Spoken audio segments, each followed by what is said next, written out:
নমস্কার বন্ধুরা, জেসিস kitchen and baking এ আমার সকল দর্শক বন্ধুদের স্বাগত জানিয়ে শুরু করছি আমার আজকের recipe cheesy butter garlic egg. এটা রুটি, পাউরুটি সবের সঙ্গেই খেতে খুব ভালো লাগে, আর বাচ্চারা এটা পেলে তো চেটে পুটে খেয়ে নেয়। তাহলে বন্ধুরা, ভিডিওটা স্কিপ না করে পুরোটা দেখার জন্য অনুরোধ করব। শুরু করি আমার আজকের রেসিপিটা।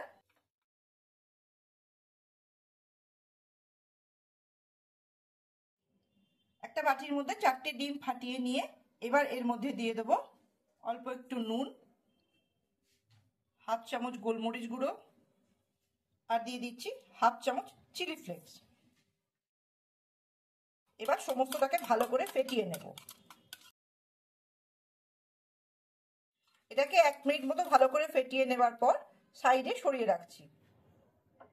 এবার গ্যাসে একটা ফ্রাই প্যান বসিয়ে দিয়ে দিচ্ছি অল্প একটু বাটার আর অল্প একটু সাদা তেল। বাটারটা পুরো গলে গেলে সমস্ত ফ্রাই প্যানে মিশিয়ে নেব, একটু গরম হতে দেব। বাটার আর তেলটা গরম হয়ে গেলে দিয়ে দেব ফেটিয়ে রাখা ডিমটা। এবার গ্যাসের ফ্লেমটা বাড়িয়ে দিয়ে এটাকে একটু অমলেট করতে হবে, কিন্তু অমলেট নয়, একটু স্ক্র্যাম্বলের মতো, যেটাকে ভুর্জি, কিন্তু ভুর্জিটা একটু বড় বড় থাকবে সেরকম মতো আস্তে আস্তে সরিয়ে সরিয়ে সমস্ত ডিমটাকে একটু ভুর্জির মতো করতে হবে।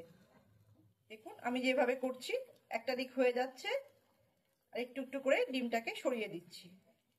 এবার আস্তে আস্তে হালকা হাতে এইভাবে একটু একটু করে ভুর্জির মতো করে নিচ্ছি, কিন্তু এতে একটু বড় বড় টুকরো থাকবে। দেখুন ঠিক এইভাবে একটু বড় বড় টুকরো রেখে এবার গ্যাসের ফ্লেমটা কমিয়ে এটাকে ঢেলে রাখছি একটা পাত্রের মধ্যে। যেহেতু এখানে বাটার গার্লিক এগ করব, সেজন্য একটু বেশি করেই বাটার দিচ্ছি। বাটারটা পুরো মেল্ট হয়ে গেলে দিয়ে দিচ্ছি কেটে রাখা রসুন। আমি বেশ কিছুটা রসুন কেটে কুচি করে নিয়েছি। এবার রসুনটাকে একটু ভালো করে ভেজে নেব। গ্যাসের ফ্লেমটা মিডিয়ামে রেখেই ভাজতে হবে। এখানে কিন্তু রসুনটা বেশিই লাগবে, মিনিট খানেক মতো রসুনটাকে ভেজে নিতে হবে। আমি এখানে একটা গোটা রসুনই নিয়েছি, সেটাকে ছাড়িয়ে কুচি কুচি করে নিয়েছি। এটা 1 মিনিট ভাজা হয়ে গেলে এর মধ্যে দিয়ে দিচ্ছি গোলমরিচ গুঁড়ো হাফ চামচ, দিচ্ছি হাফ চামচ চিলি ফ্লেক্স, আর দিলাম হাফ চামচ নুন।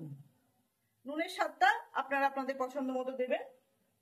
এবার এটাকে আবার 1 মিনিট একটু ভেজে নিচ্ছি। বাটারের মধ্যে রসুন ভাজলে যে সুন্দর একটা গন্ধ আসে, বাচ্চারা খুব পছন্দ করে। এই ছোট্ট একটা রেসিপি বাচ্চাদের খুব পছন্দের এটা খাবার। শুধু বাচ্চারা কেন, অনেক আমরাও ভালোবাসি এই রেসিপিটা। এবার এর মধ্যে দিয়ে দিচ্ছি 1 চামচ কর্নফ্লেক্স।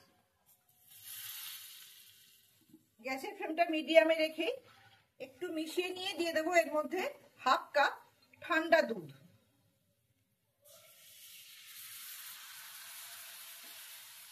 দুধটা দিয়ে গ্যাসের ফ্লেমটা কিন্তু কমানোই থাকবে।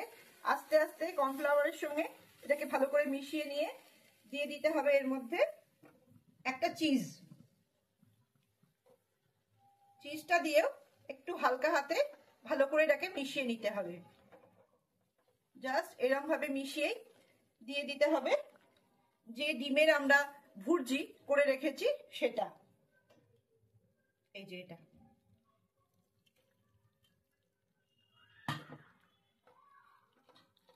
এটা দেবার পর জাস্ট হালকা হাতে পুরোটাকে ভালো করে মিশিয়ে নিতে হবে, তাহলেই রেডি হয়ে যাবে চিজি বাটার গার্লিক এগ। এবার ওপর থেকে ছড়িয়ে দিতে হবে একটুখানি চিলি ফ্লেক্স। রেডি হয়ে গেছে। কমেন্ট বক্সে অবশ্যই কমেন্ট করে জানাতে ভুলবেন না রেসিপিটা কেমন লাগলো, আর ভালো লাগলে একটা লাইক দিয়ে শেয়ার করার জন্য অনুরোধ রইল। আর যদি আমার চ্যানেলে নতুন বন্ধু হয়ে থাকে তাহলে আমার চ্যানেলটি সাবস্ক্রাইব করার জন্য অনুরোধ রইল। আগামী দিনে আবার অন্য কোনো রেসিপি নিয়ে আপনাদের সামনে উপস্থিত হব। ভালো থাকবেন, সুস্থ থাকবেন, আনন্দে থাকবেন। ধন্যবাদ।